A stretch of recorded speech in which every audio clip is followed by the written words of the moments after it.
The biggest block we have to transforming ourselves or consciously creating our reality is this idea that we are limited.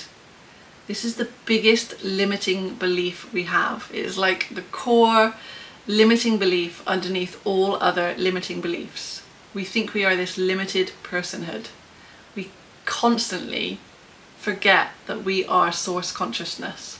Even if we have aha moments of recognition, it is not an insight that can be seen once. It is something we need to constantly return to. Source consciousness is the substance of all of existence. It is wholeness, it is oneness, it is completeness. It is everything. Everything is contained within source consciousness, including you, including I. And so the awareness that we have is this same one source consciousness. We can have some understanding of the idea that we are awareness. When we think of the fact that we can observe our body, we can be aware of our body, we can direct it. The same with our mind. We can be aware and observe our mind, and we can direct it. The substance that is directing both the mind and the body is awareness. The awareness I experience is the same awareness that you experience. It is the one source consciousness. But my awareness, or the awareness that is looking through me, is looking through a different viewpoint from anybody else. And our viewpoint is the identity that we are attached to. And just as a side note, actually, it's not that awareness is within us. Awareness is not in our mind or in our brain or in us in some way. Our mind and our body are within awareness.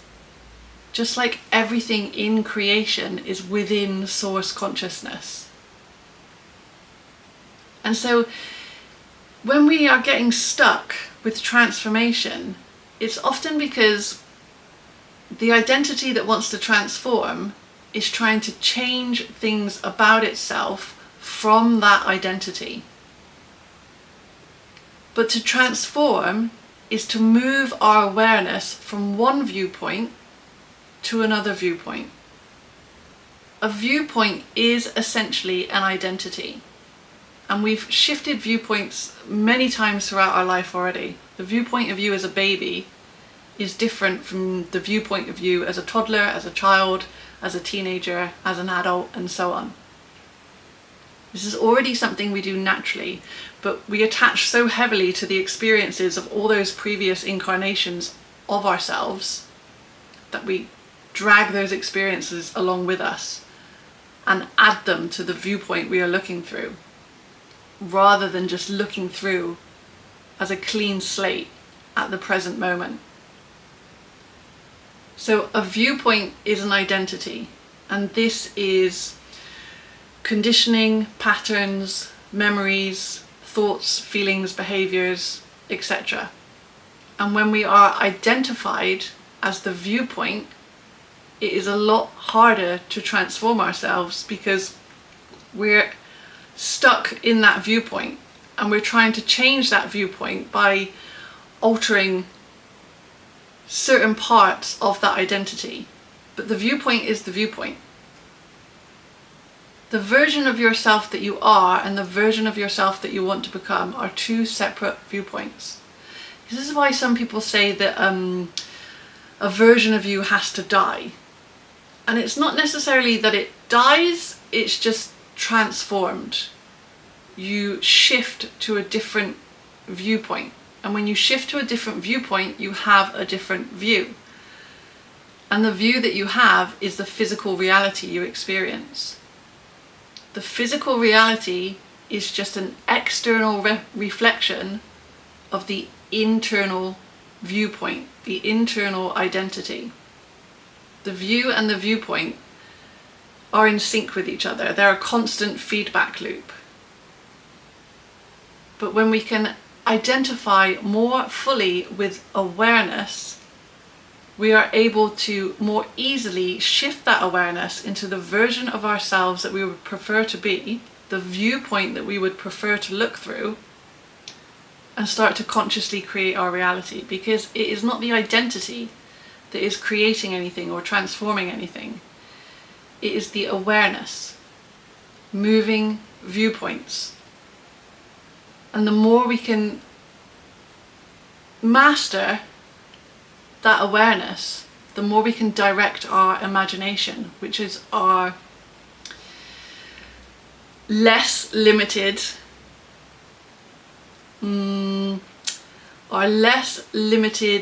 aspect of awareness. Imagination is limitless, but our imagination is often a extension of the identity and what the identity believes is possible. But when you are identifying with the awareness that you actually are, you recognize that all things are possible. And so your imagination starts to expand. Your ability to perceive other possibilities starts to expand because it exists beyond any identity. If you think about your imagination, if I were to say to you, think about a tropical beach, and you have an image or a sensation of a tropical beach, your awareness is within that possibility of a tropical beach. And awareness is also aware that you are sat here watching this video. So essentially your imagination is a bilocation of your awareness. And this is exactly the same as what source consciousness, the one awareness, is doing. It is locating into all the millions of people simultaneously. But it's all the one awareness.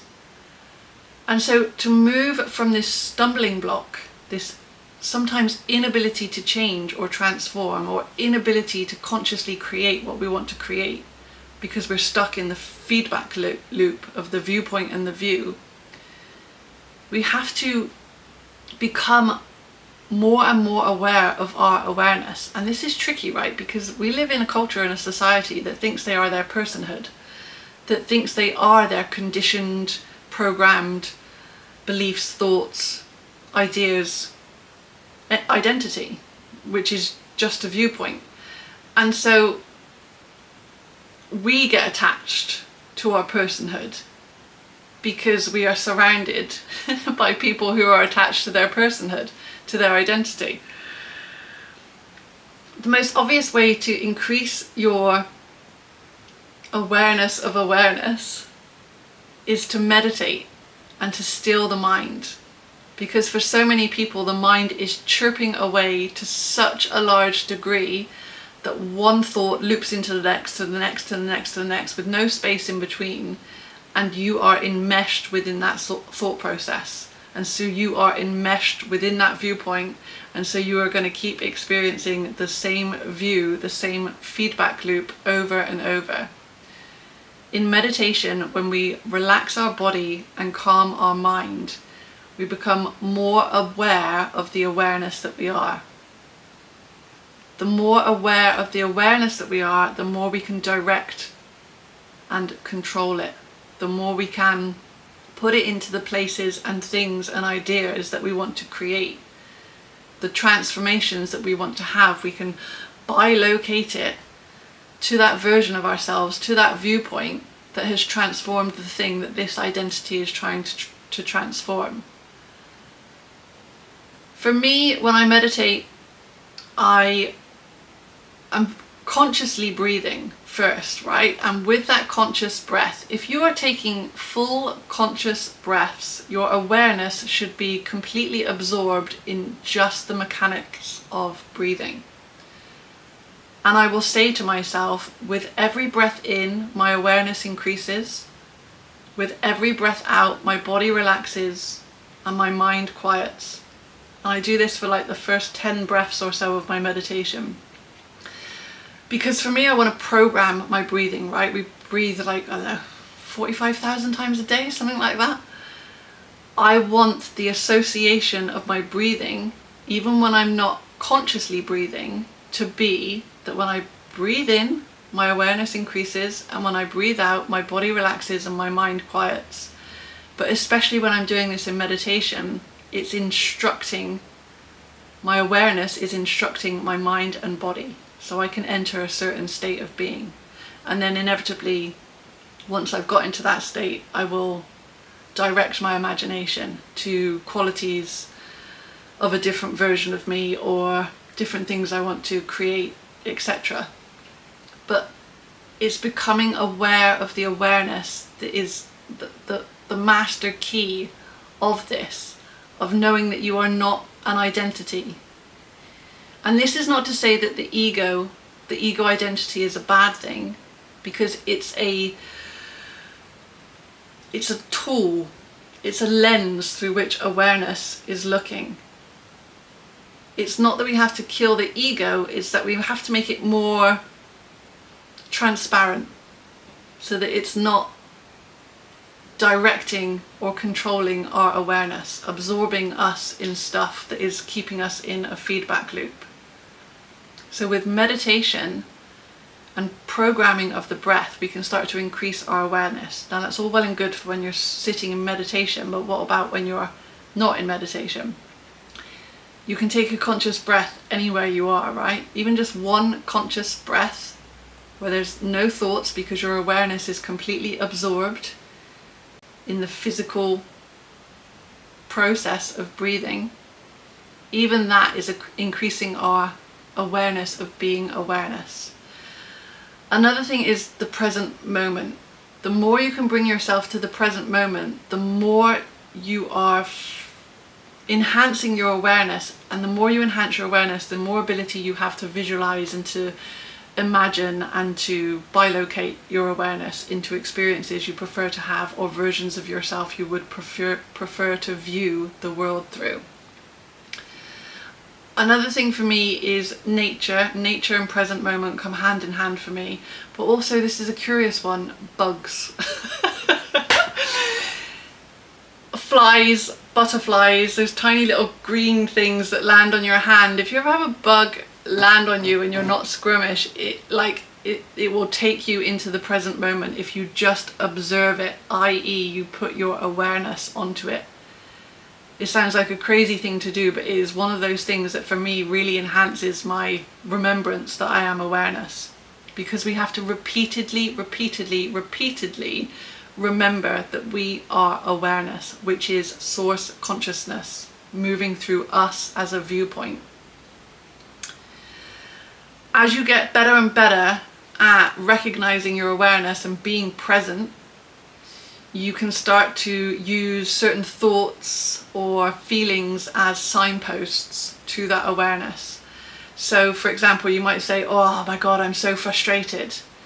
And you recognize the thought, you see the thought arise in awareness. And you can literally say to yourself, I am not frustrated, I am the awareness that frustration is arising in. And you can do this with any negative statement that you hear yourself say or you hear yourself think. I am not the thoughts and feelings, I am the awareness that those thoughts and feelings are arising in. And the better and better you get at this, the quieter and quieter your day-to-day mind gets. You become very aware of thoughts that you are thinking, and you get better and better at changing those thoughts. Because one of the elements of the viewpoint that we are in are the thoughts that that viewpoint is having, the thoughts that that identity is having. The more awareness can choose our thoughts, the more mastery we have over our experience. Something else that I do that is kind of trippy as well, actually, is in meditation, once I've got to that point where my body is relaxed, my mind is quiet, and I can bilocate my awareness to a different destination, is to be in that destination when you're completely absorbed in the imagination or the visualization or the bilocation of consciousness, however you want to call it,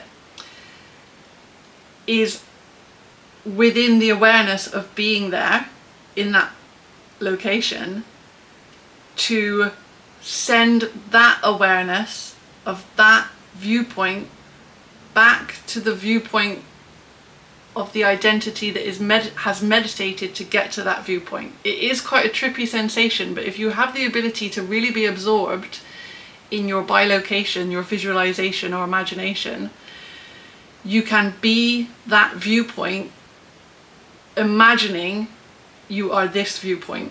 And what I find that does is it helps to shift the viewpoint we are experiencing. The identity that is sat meditating, imagining a different viewpoint, a different identity, starts to merge. The two start to merge. And this is also something else that happens when you're trying to transform and you've got to the point where you can visualize, imagine, or bilocate to a different viewpoint. And you have phases of being that person. And then something triggers you. And all of a sudden you find yourself back in this viewpoint. And inevitably, if you're anything like me, it's annoying.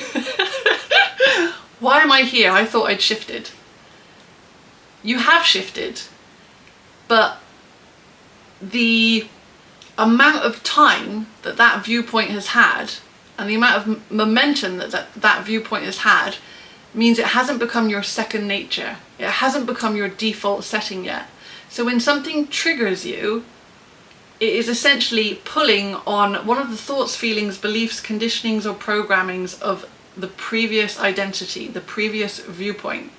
And so you default, you return back to your default settings.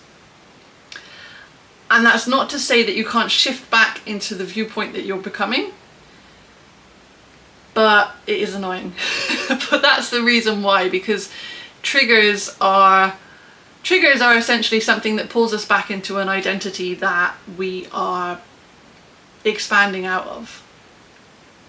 And on that note, what it means to expand. People talk a lot about expansion.